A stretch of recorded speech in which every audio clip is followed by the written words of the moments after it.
নবী সাল্লাল্লাহু আলাইহি সাল্লাম বলেন, আমার যেই উম্মত প্রত্যেক শুক্রবার দিন আসরের পরে 80 বার একটি দুরূদ শরীফ পড়বে, আল্লাহুম্মা সাল্লি আলা সাইয়্যিদিনা মুহাম্মাদিন নাবিয়্যিল উম্মি ওয়া আলিহি ওয়া সাল্লিম তাসলিমা, এই দুরূদ শরীফটা আমার যেই উম্মত প্রত্যেক শুক্রবার দিন আসরের নামাজের পরে বৈশা পড়বে, রাসূল বলে আল্লাহ তাআলা তাকে 80 বছরের গুনাহ মাফ করে দিবে।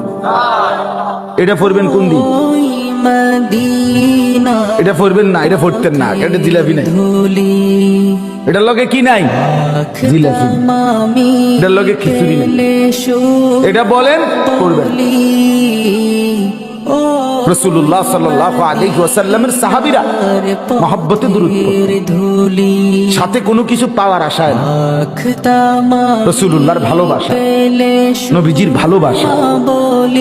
অতএব ভেবে দেখেন বাপ, কথায় যদি একটু শক্ত হয়